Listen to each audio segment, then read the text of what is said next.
Sveiki rokeriai ir roko gitaros mylėtojai. Užvakar turėjome neeilinį įvykį mūsų pasaulyje. Legendinės grupės Deep Purple legendinis, originalusis narys, gitaristas Ritchie Blackmore pagaliau po 33 metų pertraukos įžengė su šia grupė į sceną. Deja, ne visam koncertui, bet tik vienai dainai. Ta, kurią čia pristatėme grojau, kurią jūs visi žinote. Ar kažkur dingo dabartinis Deep Purple gitaristas Simon McBride? Ne. 47 airis niekur nedingo, gitaristų buvo net 2 scenoje ir buvo žiauriai įdomu matyti Ritchie Blackmore su savo jaunystės bičiuliais, komandos nariais, su kuriais be proto seniai matėsi, ko gero šiaip gyvenime. Taigi, noriu apžvelgti šiek tiek įrangą, pasidalinti mintimis apie tai, kas įvyko ir, žinoma, noriu aptarti roko senelio sportbačius. O kadangi tikrai žinau, kad manęs neprenumeruojate, tai būtinai dabar paspauskite prenumeruoti, paspauskite like, palikite komentarą. Mano kanalas senas, bet algoritmų jo nemyli, todėl pabandykime jį šiek tiek kilstelti viršų, gerai? Neperjunkite kanalo, važiuojame toliau.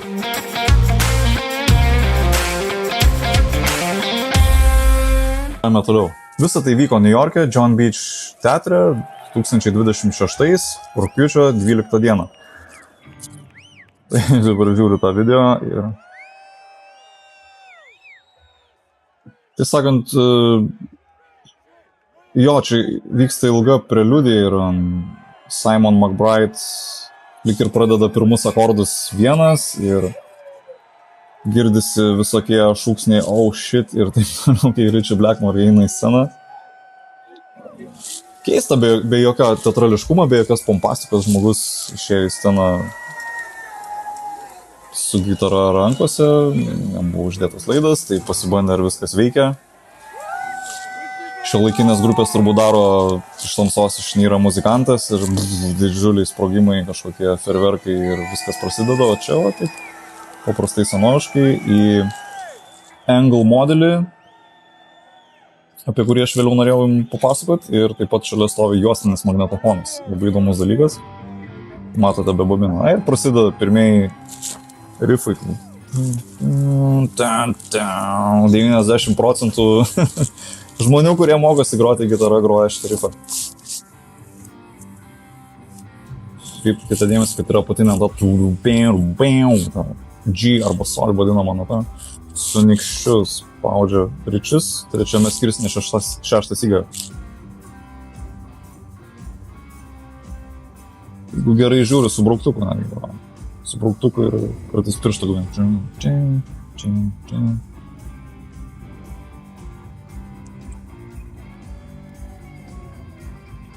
Vis atsisukdamas į Simoną, rodymas, sugrok dabar aš šio solo.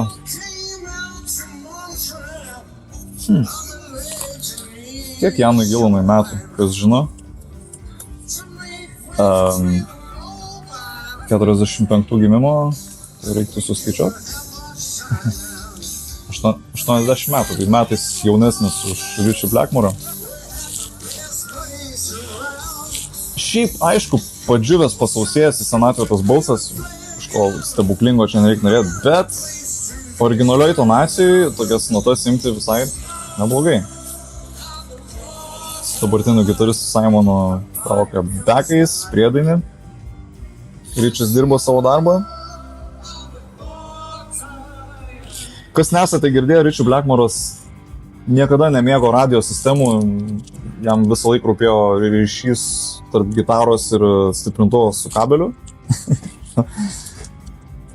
Jūs suprastumėt, ką jam rodo, ką reikėtų daryti scenoje tuo metu. Įvairūs muzikantų susitariamieji ženklai.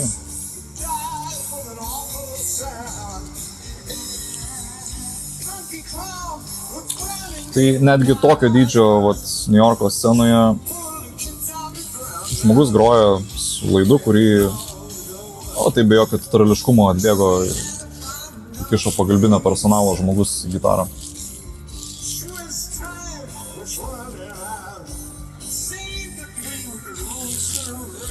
Šiaip reiktų pasakyti, kad gal ir sunkoka Janui Gillanui traukti šitas partijas, bet tas toks truputėlį pavargimas, skausmas balse jaučiasi, bet ištraukė, tai nėra žemas tas naras. Smoke walk on the water. O vis tik tai dvigubai vyresnis už mane. Gal bus solo?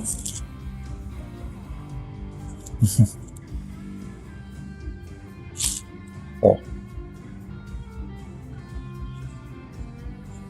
Nu, va, šį kartą kitaip groja, čia ne kaip iš įrašo, kažkaip improviza. Jazzy, kažkokių natų paieškojo kitokių.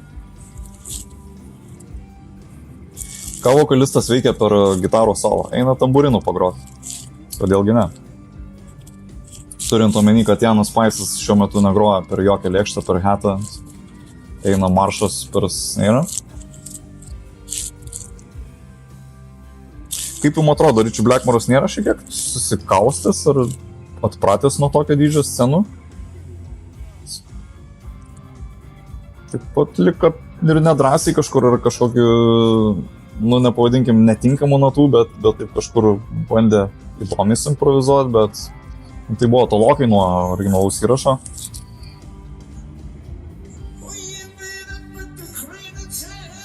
O, žiūrėkit.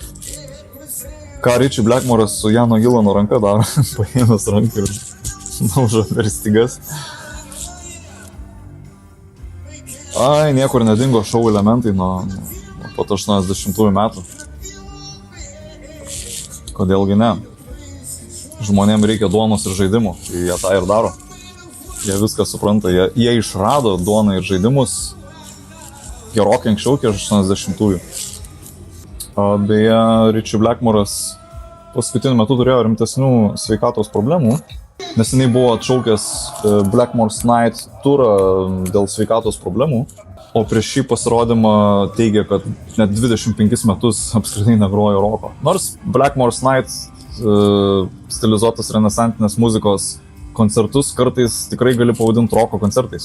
Jisai sako, grojau tik akustinę gitarą, tai ko jūs iš manęs dabar norit. Pradžioje buvo nepatogu, paskui pripratau, tai gal tas truputėlį jaučias, kad buvo gal ne visai drąsu į tą solą išeit, bet vis tik tai Richie Blackmore'as, žmogus, kuris sukūrė šią dainą.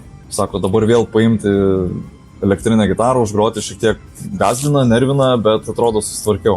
Turbūt netrukus visi būsime su ramentais vežimėliuose, bet labai gera sutikti senus draugus. Sako Richie Blackmore'as Best Classic Bands puslapiui. O taip, ką, negi jis nujaučia kažkokį saulėlydį? Tai turbūt taip. Visų mūsų gyvenimai eina link ten ir net kietasis,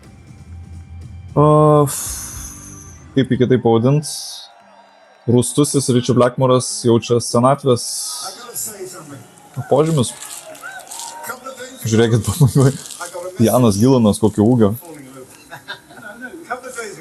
Message from a local lad. How come you're getting so much taller? It's the other way around, mate. You're shrinking. Sako, kaip Richie Blackmore sako, kaip tu tapai toks aukštas, sako, tu traukiasi. It was an absolute pleasure to have back on stage the founder member.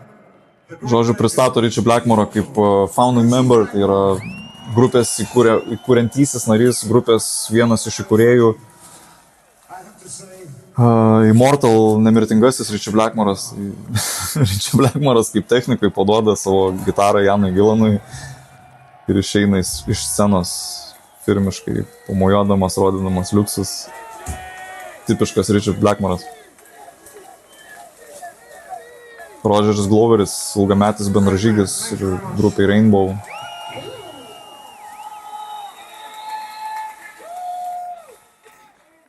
Štai taip, čia buvo viena iš paskutinių dainų šiame koncerte, kuriame Richie Blackmore'as pasivaideno dėl to, kad jis visai netoli gyveno New York'e su Candice Night nemažai metų. Ir kaip supratote, Janas Gilanas gavo e-mailą, jog Richie Blackmore'as siūlo susitikti, padžeminti, nes jis gyvena visai netoli šios vietos, kurioje koncertuos Deep Purple.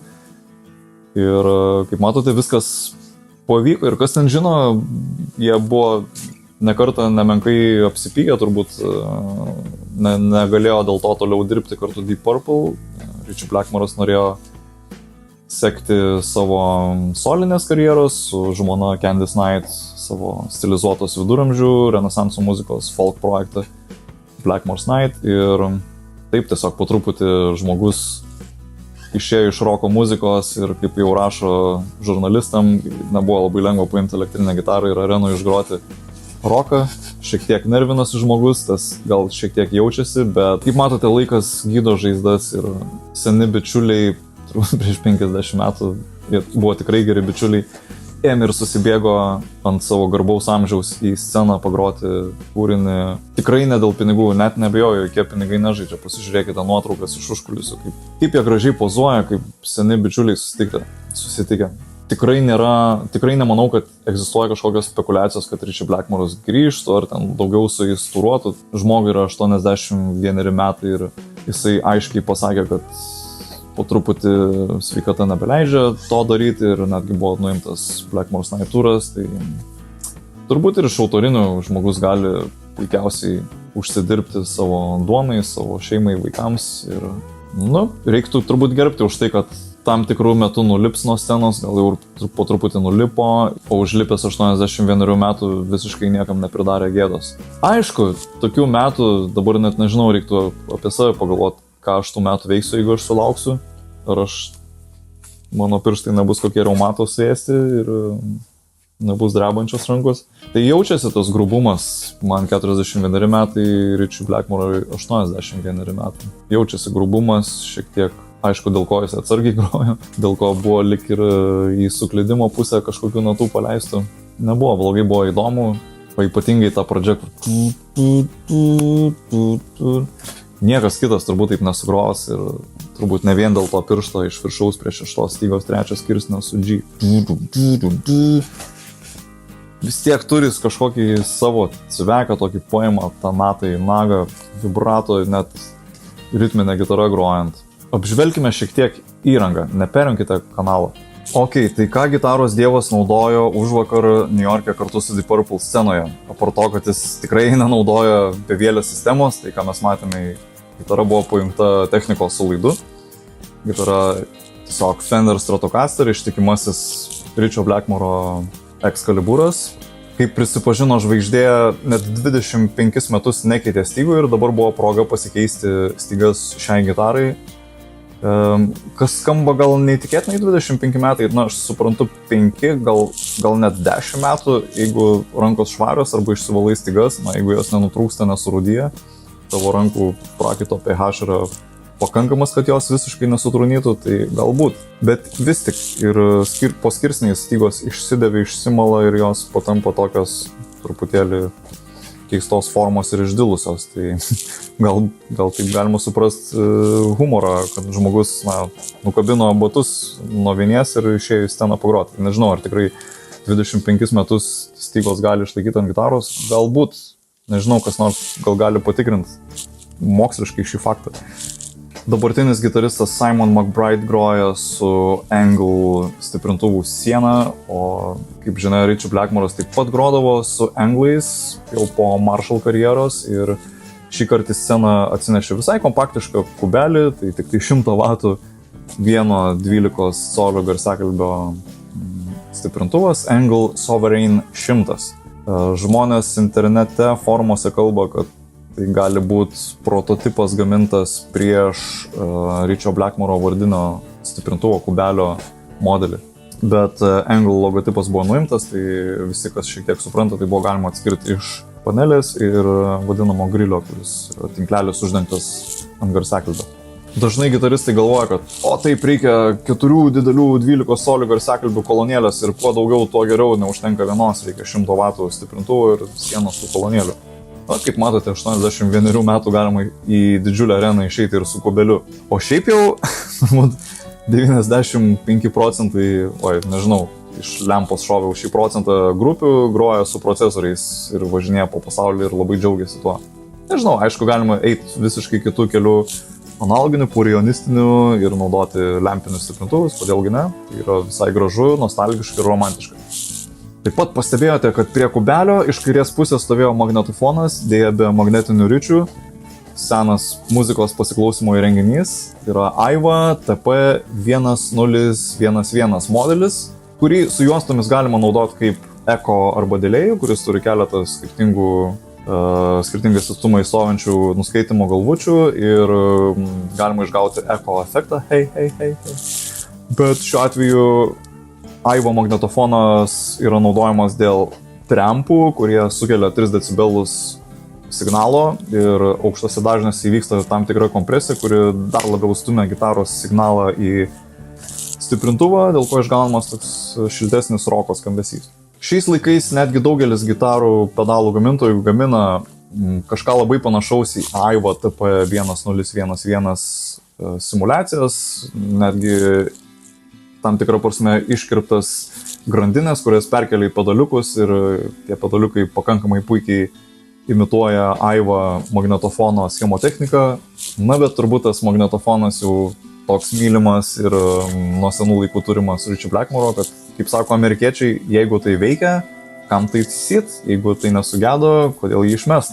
Šiandien aš ilgai ieškojau baltų ilgų koinių ir ne veltui pasidabinau turbūt iš inspiracijos, pagarbos ir impersonizacijos į Richie Blackmore, kuris, būdamas 81 metų, išdrįso į sceną apsirengęs kaip tik tai nori. Tie sportbačiai visiškai nutrinti, murzini, kiek mačiau iš artimiau fotografuotų nuotraukų. Ir koks skirtumas, juk tau 81, tu roko dievas ir didžiausia New Yorko teatro publika plojo ovacijomis ir buvo visiškai nusispjaut. O galbūt tai buvo net ir mados žingsnis, aš nežinau. Įsivaizduokite, jeigu būtų kelnes užleistos ant batų, tai būtų tiesiog eilinis įvaizdis ir niekas apie tai nešnekėtų. O dabar gitaristų bendruomenė kalba. Pažiūrėkit, koinės užtrauktas kaip pas pensininką ant kelnių ir sukišta kelnės flešniai į koinę ir balti murzini batai. O kam tas kaip pas pensininką, juk jis ir yra pensininkas. Tiesa, pasidomėjau, iš tikrųjų man labai nustebino, kad per video Janas Gilanas, vokalistas, yra gerokai aukštesnis už Richie Blackmore ir kažkaip, net nesitikėjau, kad toks didžiulis ūgio skirtumas. Manau, kad jie ten panašiai apie 1,80 m, nedaugiau. Tai Richie Blackmore ūgis 1,78 m ant popieriaus ir Jano Gilano yra ūgis toks kaip mano, 1,88 m. Tai wow, visą galvą beveik aukštesnis. Keista ir įdomu. Ok, ką tikrai labai noriu pasakyti, kad po dešimtmečius tiesiog trukusių nesutarimų, pykčių ir kažkokio emocinio užsidarimo, šis susitikimas buvo tiesiog kaip gaivus oro gurkšnis, turbūt toks didžiulis susitaikymas, net nežinau kaip jums pasakyti, tai yra didžiulis, angliškai sakomas, comeback, sugrįžimas, pamatyti Blackmore ir Gilaną scenoje besišypsančius, darančius juokelius ir žaidimus, tai tiesiog neįkainoma akimirka. Kodėl šiandienos pradedantysis gitaristas turėtų apie tai iš vis žinoti? Todėl, kad 90% pasaulio gitaristų, kurie pradeda groti gitarą, groja šį riffą, kurį jis sukūrė. Žiūrint į 81 metų žmogų darantį didžiulę sceną rock'n'rollą, tai yra tai yra įkvėpimas ir pareiškimas, kad muzika neturi galiojimo laiko. Ačiū, kad žiūrėjote. Susitiksime kitose video.